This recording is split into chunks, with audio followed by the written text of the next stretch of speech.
سميرة قالت لها هو فعلا مش هيتكرر تاني، أنا مصدقاكي.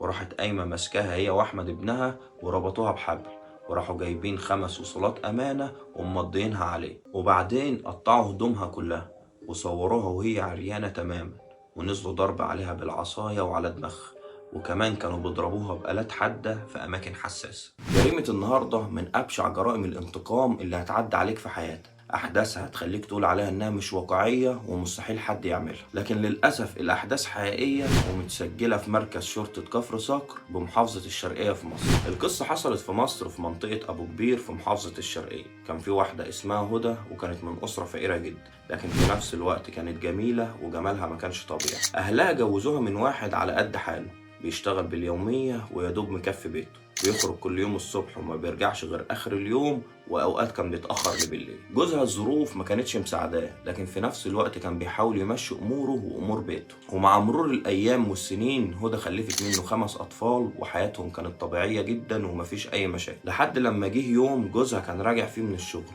وكان تعبان لدرجة إن هو ما كانش مركز في الطريق اللي هو ماشي عليه، وكان خلاص قرب من بيته وبيعدي الشارع، جت عربية وخبطته، والراجل اللي خبطه ولا نزل ساعده ولا بص عليه حتى. من الخوف هرب وسابه غرقان في دمه ومرمي على الأرض. بس من رحمة ربنا بيه إن كان في واحد من الجيران مروح في نفس الوقت، شافه وشاف الحادثة كلها، وطلع يجري عليه واتصل بالإسعاف، والإسعاف جت وخدوه ودوه المستشفى. وطبعا هدى قاعدة في البيت وقلقانة مستنية جوزها اللي عمره ما اتأخر عليها للوقت ده، وهي مستنية تلاقي واحد بيخبط على باب بيتها الساعة 3 الفجر، بيخبط جامد لدرجة إنها خافت تفتح، وقالت أنا جوزي معاه المفتاح بتاعه، مين اللي بيخبط عليا في الوقت ده؟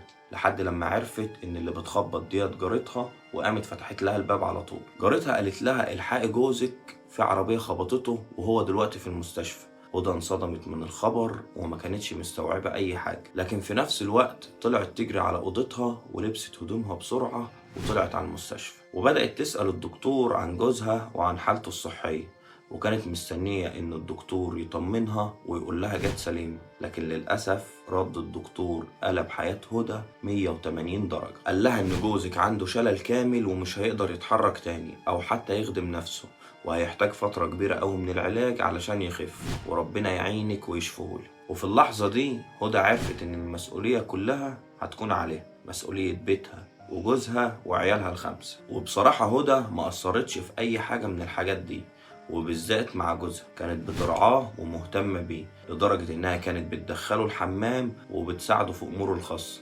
وكمان كانت بتأكله وبتشربه، وفي نفس الوقت كانت بتشتغل في تنظيف البيوت علشان تقدر تجيب فلوس تصرف بيها على عيالها وجوزها. هدى كانت شايلة فوق ظهرها حمل كبير محدش يقدر يستحمله، لكن في نفس الوقت ما نقدرش نقول عليه حاجة غير إن هو ابتلاء من ربنا سبحانه وتعالى علشان يختبر بيه صبرها. وفعلا هدى كانت صابرة ومكملة وبتشتغل وواخدة بالها من عيالها ومن جوزها، لحد لما ظهر في حياتها شيطان على هيئة بني آدم.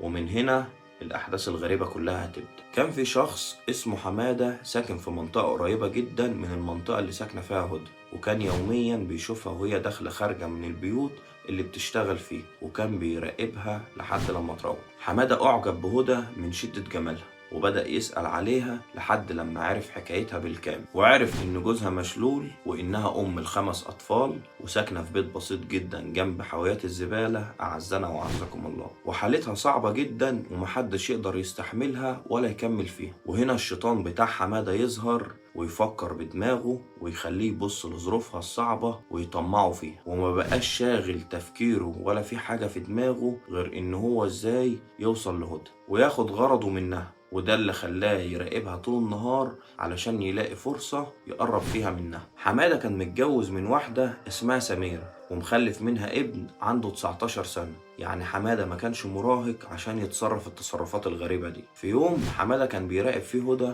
لوقت متأخر بالليل، وهي كانت خلصت شغل في بيت وخارجة منه ومروحة. هدى وهي ماشية في الطريق شافت واحد قاعد وعمال يبصلها بطريقة وحشة، لدرجة إنها خافت وبدأت تسرع خطوتها في المشي. الراجل ده قام ومشي وراها وبدأ يعاكسها ويتحرش فيها بالكلام، وهدى طبعا ما ردتش عليه وكملت في طريقها، لحد لما الشخص ده قرب من هدى وحاول يمسك إيديها ويوقفها، ودي كانت اللحظة اللي حمادة قرر فيها ان هو يظهر ويمسك الراجل ده من ايديه، وراح نازل فيه ضربه بكل قوته لدرجة ان المتحرش ده ما بقاش قادر يتحرك.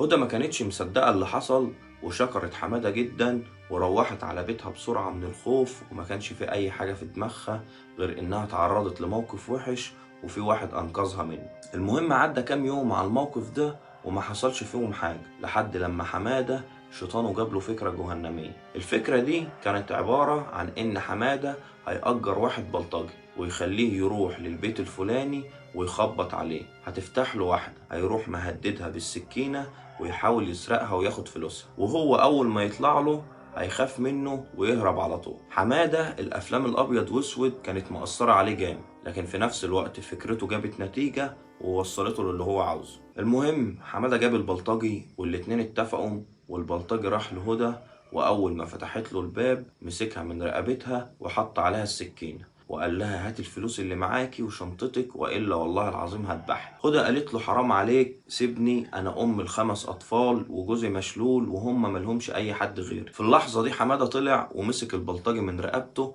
وقال له ارمي السكينة اللي في إيدك أحسن لك. البلطجي خاف ورمى السكينة وزق حمادة وهرب بسرعة. وهدى لسه بتبص عشان تشكر الشخص اللي أنقذها، لقيته هو نفس الشخص اللي أنقذها في المرة الأولى.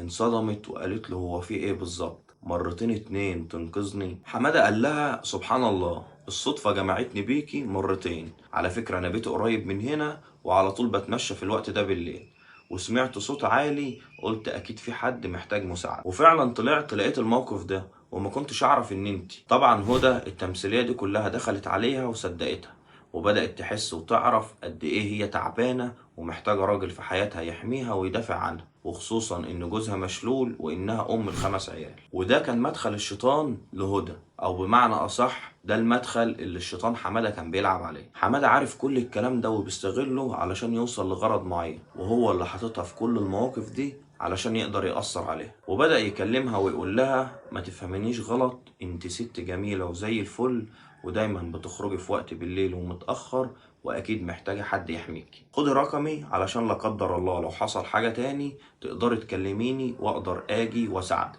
هدى من الطبيعي إنها تصدقه بعد ما أنقذها مرتين اتنين، وبدأت تتكلم معاه وتقول له إنها بتخدم في البيوت وإن حالتها صعبة وإنها أم ال5 أطفال وجوزها مشلول. وفعلا أخدت رقمه ورجعت على البيت. أول ما دخلت جوزها سألها أنت كنت فين لحد دلوقتي يا هدى؟ طبعا هدى غضبت جامد وانفعلت وبدأت تقول له كلام يحسسه بالذل وبالعجز وقد إيه هو ملهوش قيمة، وإنها هي اللي بتشتغل وبتصرف على البيت وهو مجرد عالة عليها مش أكتر. والكلام ده طبعا خلى جوزها مش طايق نفسه لأنه فعلا عاجز ومش قادر يعمل لها أي حاجة، وقال لها انت كلامك صح بس انا مفيش في ايدي حاجة اعملها، وان كل اللي انا فيه ده مش بايدي، ده من عند ربنا، واكيد يعني مش ذنبي ان انا مشلول. ولو تفتكري لما كنت بصحتي كنت بخرج للشغل الصبح وما برجعش غير بالليل علشانك وعلشان عيالنا. هدى هديت شوية بعد ما سمعت الكلام ده وعرفت ان فعلا جوزها ملهوش ذنب في اللي هو فيه، ودخلت اوضتها ونامت علشان شغلها تاني يوم. وراحت شغلها فعلا تاني يوم وخلاص خلصت ونازلة علشان تروح، لقيت حمادة مقابلها في الطريق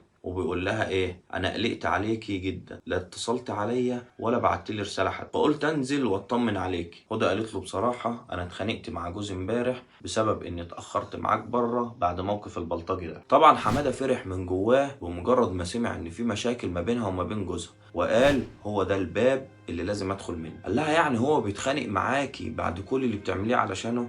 مش كفايه انك مستحملاه وبتصرفي عليه؟ هدى قالت له انا فعلا بصرف عليه لكن اللي هو فيه ده مش ذنبه، وانا بصراحه متضايقه علشان قلت له كلام امبارح ما كانش ينفع اني اقوله له. حماده قال لها بص يا هدى، انت بصراحه يعني ست جميله جدا وحرام العيشه اللي انت عايشاها دي، وانك محتاجه راجل في حياتك يدافع عنك ويحميك. وبدا حماده يلعبها على الوتر الحساس ويدخل لها فعلا من المداخل اللي هي ناقصاه. قال لها لو انت كنت مكانه كان رماكي في الشارع واتجوز تاني وعاش حياته عادي. وفضل حمادة يشحن هدى من ناحية جوزها علشان يخرب بيتها، وده كله علشان يوصل لمصلحته وياخد الغرض بتاعه. هدى رجعت بيتها وهي مش طايقة نفسها ولا طايقة عيشتها بسبب كلام حمادة، وأول ما دخلت جوزها سألها تاني إيه اللي بقى يأخرك كده يا هدى؟ هدى جاوبت عليه بالسب واللعن وفضلت تقل منه ومن رجولته، وهو لا حول ليه ولا قوة ما كانش عارف يرد ولا عارف يعمل لها حاجة. ودخلت أوضة تانية في البيت وقفلت على نفسها واتصلت على حمادة لأول مرة. وساعتها حمادة كان نايم جنب مراته. رد عليها بصوت واطي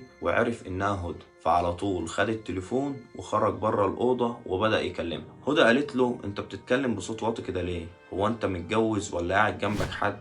قال لها: بصراحة أنا متجوز بس مش مرتاح مع مراتي، وعلى طول في مشاكل، وكده كده هطلقها لأنها كانت اختيار غلط، وبصراحة كمان أنا معجب بيكي من أول ما شفتك ومش قادر أخرجك بره دماغي. وبدأ حمادة يقول لها في كلام حلو لحد لما هدى سلمت وأعجبت بيه هي كمان، وبقى في ما بينهم علاقة حب. ومن ساعتها هدى معاملتها اتغيرت مع جوزها طبعا للأسوأ، وبقت بتخرج من البيت يوميا علشان تقابل حمادة ويقضوا وقت مع بعض، لدرجة إن حمادة قال لها في يوم: أنا مش عاوزك تشتغلي ولا تنزلي الشغل تاني.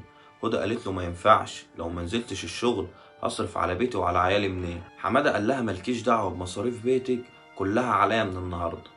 قالت له: طب هقول ايه لجوزي لو انا قعدت من الشغل؟ قال لها: هتقولي له انك رايحه الشغل عادي زي ما بتروحي كل يوم، وهنقضي الوقت ده مع بعض. هدى عجبها الموضوع ودخل دماغها ووافق، وبقت بتقابل حمادة بالشكل ده كل يوم، ومستغلية وضع جوزها المشلول اللي حتى بطل يسألها انت رايحة فين وبتتأخري ليه. وحمادة وهدى استمروا كده مع بعض الفترة لحد لما سميرة مرات حمادة بدأت تلاحظ ان حمادة بيغيب كتير عن البيت وما بقاش يصرف على البيت كويس زي ما كان بيصرف قبل كده، وبدأت تسأله: فلوسك فين وفلوس شغلك فين؟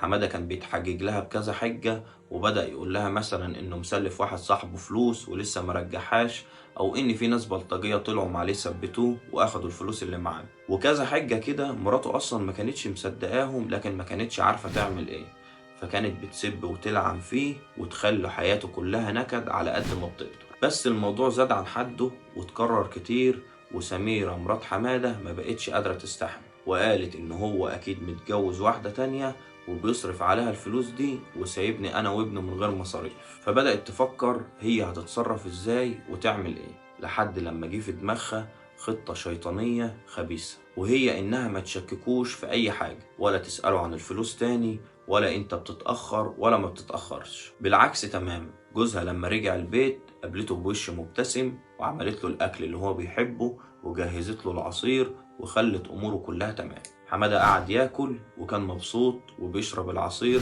بس اللي ما يعرفوش حمادة ان مراته حطت له في العصير منوم ينوم جبل مش بني ادم. وبعد الاكل بفترة بسيطة حمادة حس بتقل في جسمه ونادى على سميرة مراته وقال لها. قالت له: ممكن تكون محتاج تريح شوية بعد الاكل الحلو اللي انت اكلته ده، وساعدته ان هو يدخل على سريره وينام. وفعلا حمادة نام وراح في 7 نوم. طبعا يا حمادة الطيبون للطيبات والخبيثون للخبيثات، وبجد اللي مش عارف يعني ايه كيد النسا او بيقلل منه يسمع ويشوف سميرة غيرتها وكدها وداها لفين. سميرة اخدت تليفون جوزها حمادة وفتحته بالبصمة بتاعته ودخلت على الواتس وقلبت في الرسايل ولقت كل البلاوي اللي كانت بتشك فيها والبلاوي اللي ما تخطرش في بالها اصلا كمان، وبدأت تقرأ الرسايل اللي ما بينه وما بين هدى، وعرفت انها عشقته وان الفلوس دي كلها بيصرفها عليها وعلى عيالها. فقررت سميرة انها تنتقم منها بأبشع طريقة محدش عملها قبل كده. كلمتها على الواتس على اساس انها حمادة. اول ما هدى شافتها رنت على حمادة زي ما هي متعودة، لكن سميرة كانت بتكنسل لان امرها هيتكشف لو رد،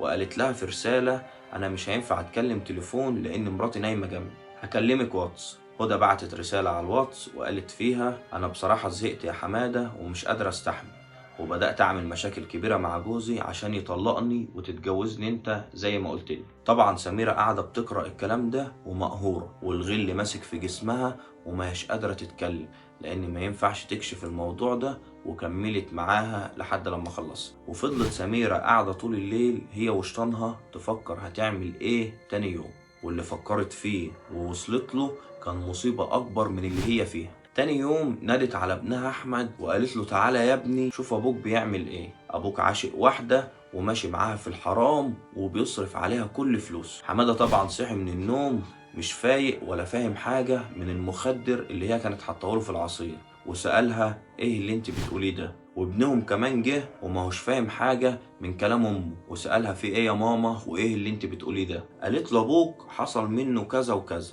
وحكت لهم كل اللي هي عملته وعرفته، وقالت لهم ازاي انها كشفت علاقة حمادة بعشيقته هدى. هنا حمادة بدأ يستوعب الموضوع وقال لها لو كنت سألتيني كنت جاوبتك عادي، انا ما عنديش حاجة خاف منها، انا اصلا بحبها وعاوز اتجوزها، واظن ده حقي وان ربنا محلل لي 4. سميرة هنا اتجننت وقالت له حق مين يا ابو حق؟ عايز تتجوزها؟ تمام مفيش مشكلة اتجوزها، لكن انسى انك ليك بيت او ليك ارض، وهرميك زي ما انت كده في الشارع وملكش اي حاجة عندي، ووريني بقى هتتجوز ازاي. حمادة الكلام ده نزل على دماغه زي البرق اللي بينزل على الارض ويحرقها، لانه كان ناسي انه تقريبا كاتب كل املاكه باسم مراته، وان هي لو نفذت كلامها ده ما هوش هيلاقي مكان يبات فيه ولا هيلاقي حتى ياكل. فبدأ يغير كلامه ويتنازل عن موقفه، او بمعنى اصح نخ قدامها، وقال لها ان دي كانت نزوة وهتعدي وخلاص سامحيني ومش هتتكرر تاني. سميرة طبعا كانت عارفة انها في نقطة قوة ومش مصدقة جوزها حمادة، وقالت له الكلام ده ما ينفعش معايا، عايز الموضوع يعدي ونرجع حبايب. اتصل عليها دلوقتي وجيبها وقول لها تعالي انا مراتي وابني مش موجودين في البيت. وفعلا حمادة بعد ما نخ وسمع كلام مراته اتصل بهدى وقال لها ايه رأيك يا هدى تجيلي في البيت ونقضي اليوم ده مع بعض، انا مراتي وابني سافروا من البلد كام يوم. هدى وافقت لانها كانت واثقة فيه، وفعلا راحت في الميعاد اللي اتفقوا عليه وخبطت على الباب وحمادة فتح لها ودخلها. دخلت فلقت مراته وابنه مستنيينها في البيت، طبعا انصدمت ونزل في قلبها الرعب وسبتت زي المسمار وما بقتش قادرة تتحرك.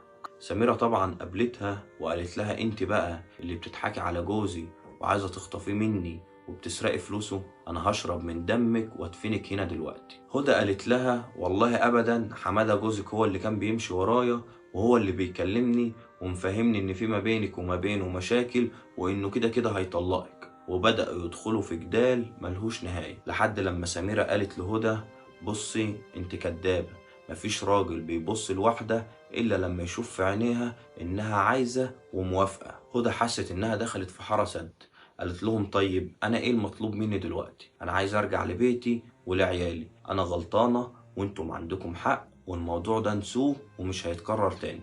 سميرة قالت لها هو فعلا مش هيتكرر تاني، انا مصدقاكي. وراحت قايمة ماسكاها هي واحمد ابنها وربطوها بحبل، وراحوا جايبين 5 وصلات امانة ومضيينها عليه، وبعدين قطعوا هدومها كلها وصوروها وهي عريانة تماما، ونزلوا ضرب عليها بالعصاية وعلى دماغها، وكمان كانوا بيضربوها بآلات حادة في أماكن حساسة. أحمد ابن حمادة أعزنا وأعزكم الله تبول على راسها قدام أبوه وقدام أمه، وأمه كانت قاعدة مبسوطة وبتضحك، مبسوطة من اللي ابنها بيعمله، حاجة يعني في منتهى القرف.